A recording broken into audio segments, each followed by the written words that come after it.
본래 이 말씀은 제가 다음 우리 이제 학기 초에 8월 30일 우리 천안 캠퍼스에서 6일 서울 캠퍼스에서 말씀을 증거하려고 준비를 하는데 지난 금요일 날 갑자기 제가 말씀을 증거하게 돼서 준비된 말씀을 가지고 이렇게 자국을 바꾸어서 말씀을 증거하려고 합니다. 그러니까 좀 뛰어 넘어가는 내용이 있으니까 여러분들 원고를 잘 보시기 바랍니다. 한 목사님이 설교할 때는 원고보다는 이렇게 대면하고 했는데 저거 말씀을 나눌 때는 제 얼굴이 잘생긴 거 아니니까 주로 원고를 보고 또 그러다가 기회 있으면 살짝 한 번씩 보면서 말씀을 받았으면 합니다. 원고로 들어가 봅시다. 서로는 생략하고 중간점 2페이지 의인은 없나니 하나도 없다. 말씀같이 모든 사람은 하나님 앞에 죄인입니다. 그러므로 모든 사람은 먼저 자신의 죄를 회개하고 예수께서 이루어놓으신 사죄의 복음으로 용서를 받아야 됩니다. 하나님께 사죄의 큰 은총을 받은 자는 나에게 잘못을 지은 자를 용서할 수 있고 주 안에서 그와 내가 하나 될 수 있습니다. 가정에서 식구끼리, 교회에서 성도끼리, 직장에서 동료끼리도 그렇게 됩니다. 성경 전체가 회개와 용서의 복음으로 가득 차 있지만 오늘은 요셉과 그의 형제들의 회개와 용서를 통해서 한 아버지의 아들로 하나가 되는 장면을 유심히 살펴보고 우리들도 예수 생명의 공동체인 교회 안에서 하나가 되는, 결코 교회 안에 있는 사람들과는 거리감이 없이 하나가 되는 그런 좋은 계기가 됐으면 합니다. 세 부분으로 나누어서 살펴보겠습니다. 먼저 요셉의 형제들은 회개는 성령의 역사로 이루어진 은혜로운 모습이다. 우리가 다 외우고 있죠. 회개란 성령의 역사로 지적으로 죄를 분별하고 죄를 깨닫고 감정적으로 죄를 미워하고 의지적으로 죄에서 돌이켜 새로운 삶을 사는 것이다. 요셉의 형들은 동생을 노예로 팔아 동생에게 모진 학대를 가하게 했고 아버지에게 그 사랑하는 동생을 잃고 그리하는 불효를 지었습니다. 사건 후에도 22년 동안 회개 없이 어떻게 보면 좀 뻔뻔하게 살았어요. 그런데 22년이 흘렀습니다. 이제 그 10명의 형제들은 자기가 판 요셉 앞에 서게 됩니다. 우리가 22년 전을 생각해 보면 누베는 그래도 큰형 누베는 좀 나은 사람이어서 어떻게 동생들의 계계에서 동생을 다시 아버지에게 돌려드리려고 했지만 동생들의 그것 이기지 못하고 팔고 말았습니다. 22년이 흘렸어요. 하나님께서 요셉에게 은혜를 베풉니다. 그리고 이제 구속사에 자기 가문에 주어진 일을 감당케 하기 위해서 먼저 형들에게 회개의 기회를 줍니다. 회개의 기회를 주기 위해서 그들을 정탐꾼으로 이렇게 정죄합니다. 그때 그 형들은 어떤 생각을 해요? 그때서야 우리가 이렇게 억울한 일을 당하는 것은 옛날에 동생을 판 죄를 하나님이 적발하셨다. 이제 22년 전의 죄를 기억하게 됩니다. 그리고 동생을 판 죄값을 치른 것으로 알고 44장 14절로 34절 말씀 보면 유다가 10명의 형제들을 대표해서 자신이 노예가 되겠다고 변론할 때 제3자가 들으면 정말 눈물 흘릴 수밖에 없는 간절함을 호소합니다. 그 호소 가운데 대표적인 내용이 44장 16절입니다. 유다가 말하되 우리가 내 주께 무슨 말을 하오리까? 무슨 설명을 하오리까? 우리가 어떻게 우리의 정직함을 나타내리까? 하나님이 종들의 죄악을 찾아냈으니 우리와 이 잔이 발견된 자가 다 주의 노예가 되겠나이다. 이들의 우리가 잘 아는 대로 어떤 생각입니까? 당의 사건에 대해서 총리의 은잔을 우리가 훔치지 않은 것은 사실이다. 그런데 우리가 훔치지 않는 것, 당의 사건에 대해서는 무죄하지만 우리가 무죄한 사람이 아니라 우리가 동생을 판 죄를 하나님이 적발하셨다. 하나님이 찾아내셨다. 현재 정탐꾼으로 정죄가 된 일은 억울하지만 사실은 억울할 것이 아니라 과거의 숨은 죄를 하나님이 찾아냈다는 겁니다. 이때 요셉이 애굽 총리가 말합니다. 아니다.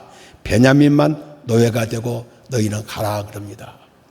이 상황이 22년 전으로 돌아가 봅시다. 아버지가 특별히 사랑하는 작은 어머니 나엘이 낳은 두 아들이 이제 없어집니다. 그들이 평소에 꿈이 실현돼요. 얼마나 좋았겠어요. 그런데 그들은 그렇게 생각하지 않습니다. 이제는 정반대입니다. 베냐민과 아버지가 만날 수 없다면 우리가 다 노예가 되겠다는 겁니다. 하나님께서 왜 이런 일을 하십니까? 요셉은 형들을 용서하기 위해서 이런 긴 시간을 훈련시키는 이유가 뭡니까? 내가 당신들이 반 동생 요셉입니다. 그렇게 순간적으로 말하면 부끄러워서 그들은 감당할 수 없습니다. 그들을 이리저리 훈련시켜서 깨닫게 하시고 조금이라도 덜 부끄럽게 그렇게 형들을 맞이하고 아버지를 모시기 위해서 지금 요셉은 훈련하고 있습니다. 성령의 은혜로운 역사로 10명의 형제들이 유다를 중심으로 회개하는 내용이 44장 30절, 31절, 33절 말씀입니다. 우리는 여기서 무엇을 봅니까? 이 형들이 회개하게 된 것은 요셉이 지금까지 22년 동안 하나님께서 자기에게 비전을 허락해 주시고 자기 가문이 어떤 가문인가를 알게 됐습니다. 그 역사를 이어가는 하나님의 역사를 그는 경험합니다. 이제 12형제 육적으로 영적으로 성장해서 12지파의 족장으로서 자질을 갖추기 위한 요셉의 작업이 그 은혜로운 역사가 하나님께서 그를 받으셔서 그들이 회개하게 됩니다. 그리고 12명의 형제들이 하나가 되어서 12족장의 자질을 유지합니다. 이미 장로님들 세워놓고 지금 3분 장로님 보강하고 앞으로 안수입사, 권사 모든 직분자들이 보강됩니다. 이제 모두 하나가 되어서 하나님 우리에게 주어진 역사적 사실을 잘 감당할 수 있도록 하나님께서 오늘 우리에게 이 기회를 허락해 준 것으로 우리가 볼 수 있습니다. 형들의 회개, 이것은 하나님의 구속사의 놀라운 일입니다. 우리 모두 우리의 모든 가오를 회개하고 주 안에 하나가 되는 것, 하나님의 놀라운 구속사의 한 역할임을 우리는 기억해야 됩니다. 두 번째, 우리 5페이지 두 번째입니다. 오늘 말씀의 중심입니다.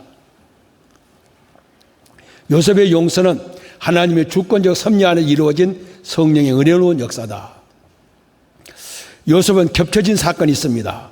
4절 말씀, 나는 당신들의 아우 요셉이니 당신들이 애굽의 판자라. 5절 말씀, 하나님이 생명을 구하시려고 나를 당신보다 먼저 보내셨나이다. 형들이 판 것, 노예로 판 일, 하나님이 애굽으로 보낸 일, 두 사건이 겹쳐 있습니다.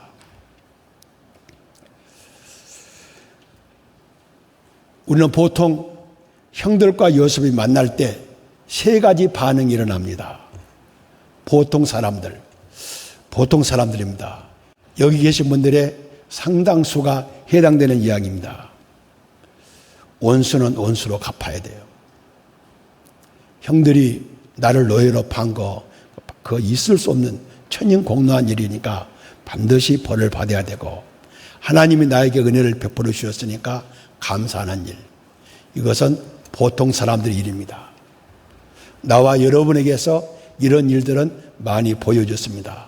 두 번째, 악한 사람들은 하나님의 은혜를 잊어버리고 나에게 서운하게 한 사람에 대해서 원수를 갚습니다. 이것은 예수 안 믿는 사람, 믿으면서도 여불로 믿는 사람들은 그렇게 합니다. 그런데 선한 사람들, 나와 여러분들은, 요셉은 이렇게 합니다. 하나님께 용서받은 자신의 큰 죄를 기억하고 자신에게 행한 악한 행위를 본인도 용서합니다. 그리고 하나님의 은혜에 감사하면서 자기에게 결정적 피해를 준 사람을 사랑으로 용서하여 하나가 되게 합니다. 이것이 오늘 요셉이 우리에게 보여준 거고, 나와 여러분에게 하나님께서 너희들은 첫 번째, 두 번째 그렇게 살지 말고 세 번째로 살라고 부탁하십니다. 우리는 요셉의 지난 생애를 살펴봅시다. 아브라함, 이삭, 야곱은 그의 조상입니다. 하나님께서 아브라함을 부르실 때, 이삭을 부르실 때, 야곱을 부르실 때 구체적으로 불렀습니다. 이름을 부르면서 구체로 불렀고 구체로 사명을 허락했어요. 그러나 요셉을 부를 때는 구체적으로 부른 사건이 없어요. 꿈만 줬어요. 꿈은 지금 우리에게 하나님의 계시의 주 기간은 성경입니다. 성경을 통해서 하나님이 자기를 계시해요. 그런데 요셉 시대 계시의 주 기간은 꿈입니다. 하나님께서 꿈을 줬어요. 그리고 그 꿈을 받은 후에 아브라함과 이삭과 야곱에게 주신 계시를 자기에게 주신 계시로 받아들입니다. 제가 목회하면서 평소에 여러 번 말씀드렸습니다. 성경에 기록된 계시는 표준적 계시다. 이것은 그 사람에게도 적용되는 계시고 내게도 적용되는 계시다. 요셉은 아브라함과 이삭과 야곱에게 주신 계시는 자기에게 주신 표준적 계시로 받아들이고, 자기의 구체적으로 명령한 일이 없어도 그 일을 잘 감당합니다. 그래서 그는 그 조상들에게 주었던 하나님의 계시를 자기의 증거로 알고 지금 조상들로부터 물려받은 신앙의 유업을 잘 감당하고 있습니다. 이제 다시 그가 지난 삶을 살펴봅시다. 먼저 노예로 살았어요. 요셉이 형들에게 잡힐 때 채색옷을 입었어요. 그렇기 때문에 그는 바로 왕자처럼 살았습니다. 한 족장에 왕자처럼 살다가 형들에 의해서 노예가 됐어요. 이게 노예는 주인의 재산입니다. 인격이 없어요. 그런데 형들은 노예로 팔았으나 하나님의 구속의 역사는 자기를 통해서 계속 역사하는 것을 느끼게 됩니다. 그 내용이 요셉이 하나님이 자기와 함께 하시고 형통케 하심을 본인도 경험하고 주변 사람들을 보게 하고 하나님께서 요셉 때문에 보디발의 가문을 축복하는 것을 보게 되므로 형들이 자기를 노예로 팔았으나 하나님의 구속의 역사는 자기에게서 계속되는 것을 느낍니다. 한 10년 그렇게 살았어요. 이제 17세에서 건전한 청년이 됐습니다. 보디발 아내가 유혹합니다. 어찌 하나님 앞에 큰 죄를 범할 수 있느냐. 주인에게 죄보다는 먼저 하나님께 큰 죄를 범할 수 없다고 그걸 거부하자 재수가 됩니다. 재수가 됐는데도 그는 하나님이 전옥에게 함께 하시고 은혜를 베푸셔서 모든 하는 일에 하나님께서 은혜를 베푸심을 깨닫게 됩니다. 재수로 있을 때도 하나님께서 자기 가문과 자기를 통해서 이루시는 구속의 역사가 중단되지 않고 있음을 그는 몸소 경험하게 됩니다. 그러다가 총리가 됐어요. 꿈을 잘 해석하고 총리가 됐습니다. 여러분, 30세에 총리가 됐는데 꿈 하나 해석하는 것으로 총리가 된 것이 아닙니다. 꿈을 해석한 후에 요셉의 의견을 들어보니까 다음에 국가 정책에 대해서 요셉만한 사람이 없는 것을 바로와 모든 관료들이 인정을 합니다. 어떻게 그렇게 인정이 됩니까? 그는 보디발의 집에서 10년 동안 학을 수업했어요. 왕의 신하들이 갇히는 감옥에서 왕의 신하들을 수발하면서 그는 정치 현장을 알게 되고 정치를 배우게 됐어요. 그가 나이 30세지만 세계 초강대 국가의 총리로서 자질을 갖추었습니다. 이것이 하나님께서 자기를 통해서 역사하시는 역사의 현장을 요셉은 분명하게 보게 됩니다. 요셉에게 지금까지 있는 노예제도, 그는 노예제도를 타파하지 않았습니다. 형형제도 거부하지 않고 수용생활 잘했습니다. 당대 세계에서 가장 관료국가인 행정제도 총리로서 그는 사명을 잘 감당합니다. 그 모든 것은 하나님께서 자기와 함께 하시고 은혜를 베풀 때 노예로서도 제수로서도 총리로서도 사명을 감당합니다. 이러한 역사를 그는 몸소 경험해요. 남들이 보기에는 노예가 됐으니까 제수가 됐으니까 희망이 없다고 봐도 그 어려운 속에서 하나님이 자기를 통해서 어떻게 역사하시는지 구속의 역사의 줄기가 자기를 통해서 흐르는 것을 보게 됩니다. 그때 형들을 용서할 수 있었어요. 그리고 이제 그의 사명이 뭡니까? 형들을 만난 그의 사명은 총리의 사명도 중요하지만 그들을 자기보다 더 나은 영육간에 영적으로 육적으로 더 나은 형들로 성장시켜서 야곱의 12지파가 이스라엘의 12지파의 족장이 되도록 훈련시키는 그 일을 하나님이 하게 하시는 것을 깨닫게 됩니다. 그러기에 그는 용서할 수 있었습니다. 형들의 회개, 하나님의 은혜요, 요셉이 그에게 베푼 은혜 속에서 이루어지게 되고 요셉의 용서, 하나님이 자기를 향해서 어떠한 역사를 하셨는지 자, 결론에서도 이야기를 하겠습니다만 강성교에서 백석대학에서 한 구성원이 돼가지고 하나님의 역사를 발견하지 못하면 바로보다 더 악한 자라고 어떻게 강성교에서 어떻게 백석대학에서 한번 보세요. 백석대학 45년입니다. 그렇게 발전할 수 있어요. 강성교회가 오늘 어떠한 위치에 있어요? 여기서 하나님이 어떻게 역사하시는지 이것을 발견하지 못하면 사제의 은총도 받지 못한 사람이요 남도 용서하지 못할 사람입니다. 하나님의 역사가 확실하자. 누구도 부인할 수 없자.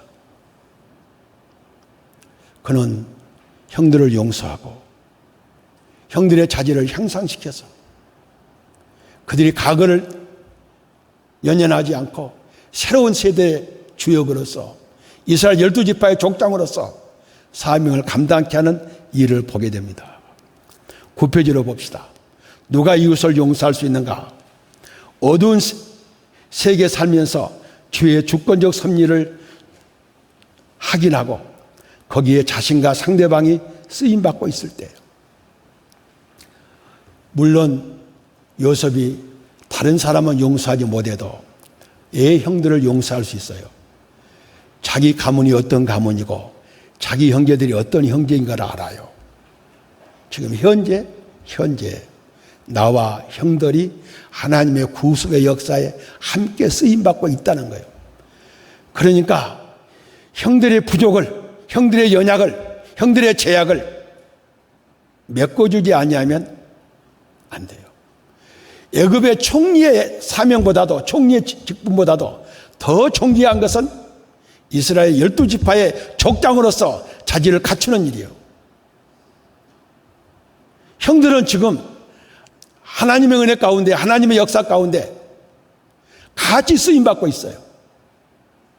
그래 용서할 수 있어요.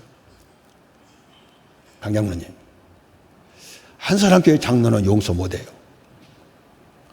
같이 무슨 일이 생겼다면. 그런데 한 교회 장로는 용서할 수 있잖아요. 같이 일하니까. 이 말을 하자는 거예요, 우리가. 이것을 알자는 거예요.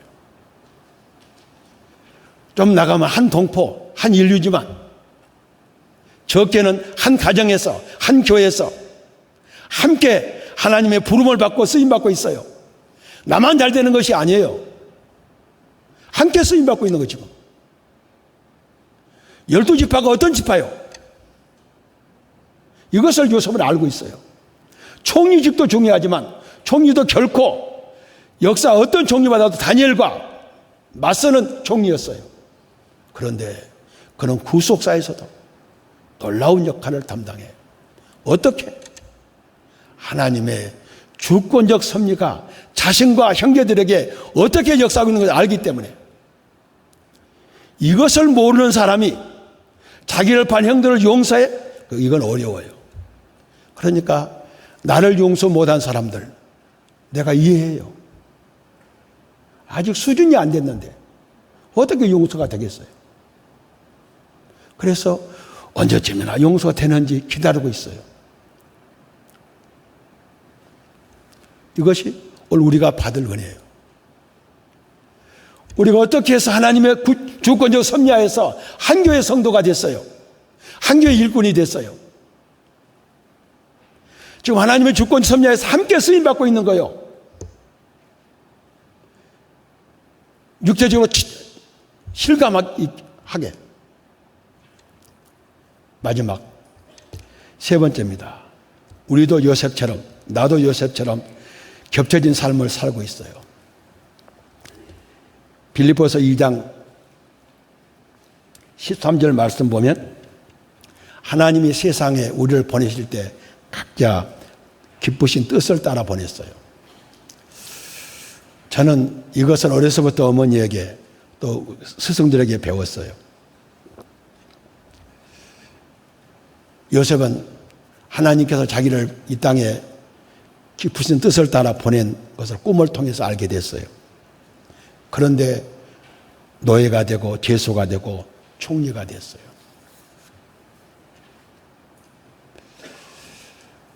오늘 우리에게 주신 일이 뭔가?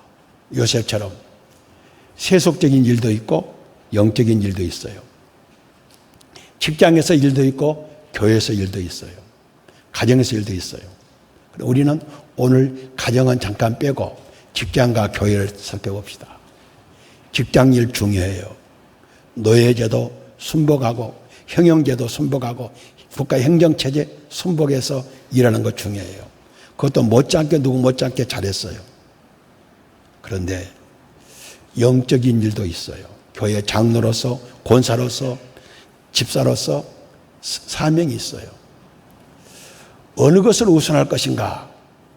그러나 영적인 것이 우선됨이 우리가 잘 아는 대로 사람이 떡으로만 사는 거 아니고 하나님 이분은 말씀으로 산다. 사랑은 내 영혼이 잘된 같이 범사가 잘되고 강건하기를 원한다 하는 걸 보면 영적인 것이 우선한 것을 알 수 있어요. 사실은 직장의 일보다 교회 일이 더 우선하는 것은 사실이에요.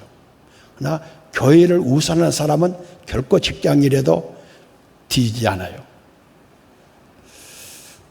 그래서 저와 여러분을 한번 같이 생각해 봅시다.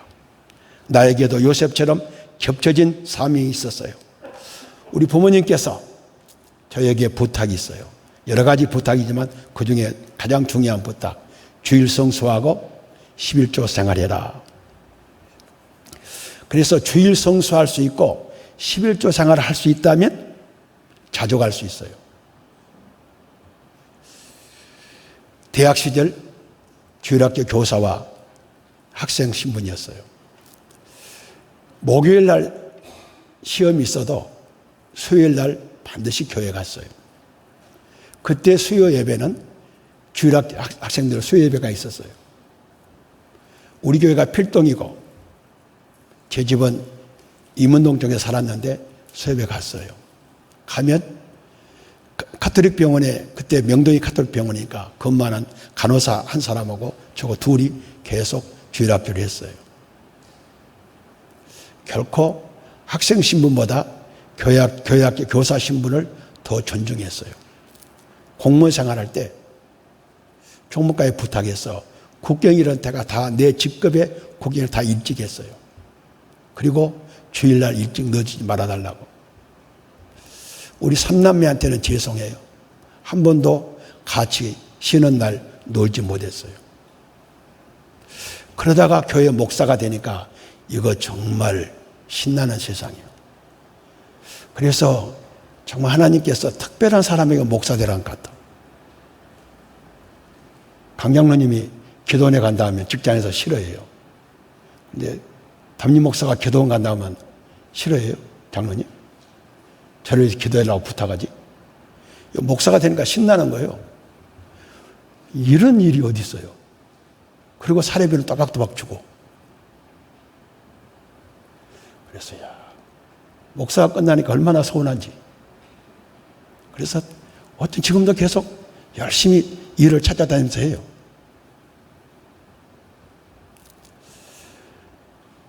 지난번 정세균 총리 때보다 더 좌파가 되면 몰라도 김부겸 총리가 될 때쯤만 해도 주의를 지킬 수 있잖아요. 정세균 총리 때도 주의를 지켜야 돼요. 그런데 그때는 못 지키겠으니까 김부겸 총리 된 다음부터는 주의를 지킬 수 있죠. 지금 그때보다 훨씬 합격한 자 많잖아요. 그러니까 나는 내가 살아있는 동안에는 극자 정권이 안 들었을 것 같아. 나 주일날 예배드리라고. 그리고 11조는요. 지금 잘 내고 있어요. 그런데 내 마지막 수입이 어떤 수입인군요. 내가 죽으면 3개월 장례비가 나와. 내가 다른 애한테 이야기했는데 이영선 권사 그 3개월 장례비 타서 꼭 11조 해야 돼. 나 죽으면요. 연금공단에서 3개월 장례비가 나와요. 그 장례비 쓰고 11조 안 하면 곤란해. 내가 탈 때는 내가 죽는다까지 내가 타니까 내가 내 거 아니야. 그런데 내가 죽은 다음에 나온 3개월분은 이경선 권사가 탈 거 아니야. 그때 꼭 내죠. 혹시 안 내냐고 물어봐요. 나 죽은 다음에. 그래 11조 내는 거 우리가 문제 아니잖아요. 많든 적든 관계없이. 우리의 신앙 가운데서 우리 교회 성도들 봅시다. 직장과 밖에 일이 있어요. 어느 것을 우선해요? 제가 목회할 때 그랬어요. 하던 일을 중지하려면 폐업계를 내는, 사직서를 내는 마음, 직장의 사직서, 사업장에 폐업계를 내는 그 정도가 아니면 교회 일에 뒤로 미루지 마라 그랬어요. 요셉은요, 노예 제수 총리 잘하면서도 구속사에 중요한 일꾼을 했어요. 우리가 좀 주일에 전념해야 돼요. 두 가지를 부탁합니다. 12페이지. 신앙의 기본이 약해지면 영적 충족이 없어요. 신앙의 기본은 뭔 거냐? 김하나 집사. 신앙의 기본은 최소한도 15분. 15분은 시간은 자기 개인적이야. 15분 성경 보고 15분 기도하고 5분 찬송하고 매일 그리고 주일 성수하고 11조하고 이거 신앙의 기본이에요. 성경을 안 읽은 날이 없어. 기도 안 한 날이 없어요. 기도도 그냥 식사 기도 말고 최소한도 10분 이상 기도하는 날이 없어요. 찬송을 한국 안 부른 날이 없어요. 새벽 기도 안 나온 사람은 꼭 집에서도 불러야 돼요. 안 부른 날이 없어요. 그리고 주일 성수하고 11조 하면 영적으로 충족이 돼요. 영적 충족이 되면요. 세상에 안 풀리는 것이 없어요. 다 합력하여 선을 이루어요. 그런데 영적 충족이 없어지면 갈등이 생겨요. 부부 간에도 갈등이 생기고 고부 간의 갈등, 형제 간의 갈등, 교회 와서 성들이 갈등이 생겨요. 마음의 갈등이 생겨요. 그리고 자족하는 삶이 사라져요. 사랑하는 자, 내 영혼이 잘된 같이 영적이 충족되면 모든 것이 풀려요. 그런데 영적이 충족되지 아니하면 삶의 전반에 갈등이 생겨요. 그리고 자족하는 마음이 없어요. 나는 내가 생각할 때요. 지상에서 아담이라 최대 결혼 잘했고 우리 두 며느리들 가장 이쁘잖아요. 더 이쁜 사람 봤어요? 범사에 만족한 거예요. 두 번째는 뭔 거요? 교회 생활에 기쁨이 없으면 교회 오고 싶은 마음, 집에 있다가도요 갑자기 일어나요. 나 교회 갔다 올게 그래요. 교회 하루도 안 갔는데 가보고 싶은 마음이 없어요? 교회 생활의 기쁨을 누리지 못하면 일터에서 지체의식이 없어요. 교회에서 기쁨을 누리지 못하면 가정에서 일터에서 지체의식이 없고 상호 헌신 희생정신이 없어져요. 이런 것들은 가정과 교회에서 배우는 거예요. 가정과 교회에서 배우게 되면 지체의식이 있어요. 이 사람은 나하고 불가분리의 관계에 있는 사람이다. 지체의식이 생기고 상호 헌신과 희생하고 싶은 마음이 생겨요. 이건 교회에서, 가정에서 일어나는 운동이에요. 그런 영적인 힘이요. 그렇기 때문에 주일은 물론이요, 평일에도 교회에서 자기 헌신의 길을 찾고 말씀과 기도 모임 하나 이상 가져야 되고 자기를 깨우는 신앙의 생활을 해야 돼요. 세상 것 갖고는 안 돼요. 한번 살아보세요. 기분 좋은가? 세상 것보다도 영적인 것을 사니까 얼마나 기분 좋아요. 강성교회 와서 얼마나 기분 좋아요. 남들은 나 때문에 어떤지 모르지만 나는 그 사람 때문에 너무 좋아. 결론입니다. 요셉은요, 노예 제수 총리 역할을 잘했어요. 제수 역할을 하면서 큰 집의 살림의 총무가 돼서 경영학을 마스터했어요. 왕들의 신하들이 갇히는 감옥에서 제수 생활을 하면서 애굽의 모든 정치, 문화, 질서를 쳐들어가게 됐어요. 실력을 갖춰놓고 하나님께서 총리로 추천하신 거예요. 야곱이 자기 아들을 애굽으로 유학 보냈다면 행정관, 비서관도 안 되고 행정관 정도 하다 말았을 거예요. 그런데 하나님께서 보내시니까 30세 모든 자질을 갖추어서 총리가 되게 했어요. 이 총리가 되게 한 것은 무엇 때문인가? 자기 야곱의 집안을 12지파를 이스라엘의 12족장으로 만들어서 구속사의 중심 인물로 키우자는 거예요.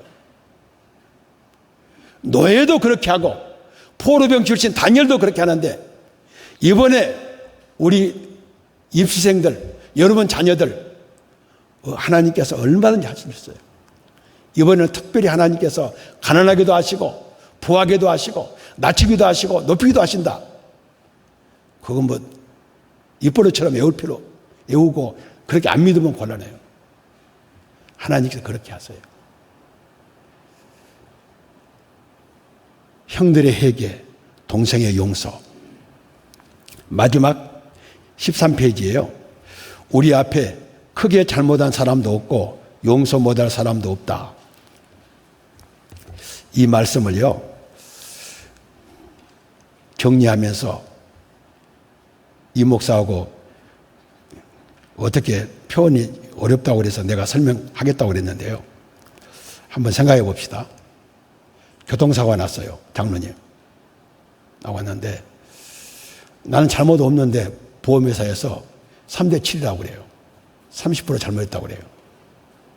그러면 할 수 없이 37로 손해배상 책임을 지잖아요. 하나님과 우리 사이에는요, 100% 잘못한 거예요, 우리가. 하나님과 우리와 정산할 때는 우리가 100% 잘못을 하나님이 용서해 주었어요. 우리끼리 어때요, 우리끼리? 장로님하고 나하고 정산하면 어때요? 장로님이 나한테 잘못한 것이 있다 할지라도 최소한 3은 내가 책임이 있잖아요. 그 말이에요. 우리 앞에 크게 잘못한 사람도 없다는 말이, 그런데 장로님하고 나하고 이제 사람들이 이야기를 해요. 내가 3이고 장로님이 7이라는데 이재동 목사가 가만히 들어보니까요, 그거 아니에요. 박 목사님이 7이고 강 장로님이 3이요. 그리고 내가 5이니까 장로님은 그냥 자기가 더 잘못한 걸로 알고 있어요. 내가 교회 안에서 보니까요, 잘못을 따지는 사람들이요, 다 100% 잘못하고 100% 잘한 사람이 없어요. 하나님하고 우리하고만 관계가 100%지, 우리끼리 서로 잘못을 따질 때 어디가 100%가 있어요. 그런데 내가 용서 못할 사람이라고 나는 절대 용서 못해. 그런 사람인데 제 3자가 보니까 용서 못할 사람, 용서를 받을 사람이면 그래요. 누가 교회에서 나는 누구를 용서 못하느냐? 못할 사람은요, 실질적으로 3,7이라면 지가 7을 잘못해놓고 3 잘못한 사람 죽어도 용서를 못하는 거예요. 그런데 자기가 7을 잘못했다고 느끼는 사람은 누구도 용서 못할 사람이 없어요. 이해가 안 되면 가해해야 되니까 내가 1시까지 오후 예배 찬양 예배 인도로 가야 되니까 1시까지 7층에 있을 때니까 가해하러 와요. 이해가 안 되면. 이건 심각한 문제예요. 내가 목회하면서 제일 심각한 문제가 그 문제야. 누가 누구를 용서 못해요. 누가 누구를 용서 못해. 따지고 보니까 지가 7이던데 3을 용서 못한다고 그래. 이해가 가요? 이해가 가? 가야 끝나지. 정말 답답해. 그러니까 이제 다시 우리 앞에 크게 잘못한 사람도 없어요. 용서 못한 사람도 없는데 끝까지 용서 안 한다니. 끝까지. 그 사람이 무슨 마음의 평화가 있고 삶의 안식이 있고 하나님은 그를 통해서 무엇을 하시겠어요? 그럼 빌어먹으려면 제발 좀 하나님 앞에 쓰임 받으려면 쿨해요. 쿨해. 지가 7을 잘못해놓고 3 잘못한 사람 끝까지 용서 못해. 미치겠어. 그런 사람 보면 때릴 수도 없고 죽일 수도 없고. 우리 그렇게 이제 그러지 맙시다. 이제 모든 사람 생각해보면 하나님과 나하고만 0대 100이요. 모두는 따지고 보면 다 뒤집혀. 다 역전돼. 지금까지 한 짓을 보면 네가 7이고 네가 99야. 그렇게 말할 수도 있어요. 그러니까 이제 설교를 1년에 2번 하기로 했는데 이제 보너스로 왔으니까 지금 아직도 나는 다른 데는 몰라도 강성교회에서 용서 못할 사람이 있다 하는 사람은 서봐요. 서봐요. 찬양대 없어요? 서봐요. 사층이 없어요? 없죠. 오늘 설교 잘했죠? 기도합시다. 사랑의 아버지 감사합니다. 요셉에게 하나님이 사명을 주시고 제수 노예 총리보다도 또 구속사의 사명이 큼을 알고 형들을 용서하는 모습을 봅니다. 용서가 아니라 그를 성장시키는 모습을 봅니다. 우리에게서 이것이 나올 수 있도록 축복해 주시고 우리 교회가 이런 요셉의 가문의 역사가 재현될 수 있도록 축복해 주셔서 말세의 구속의 역사를 마무리 짓는 복된 교회, 복된 성도들 될 수 있도록 은혜 내려 주시옵소서. 허락하심을 믿사오며 예수님의 거룩하신 이름 받들어 간절히 기도하옵나이다. 아멘.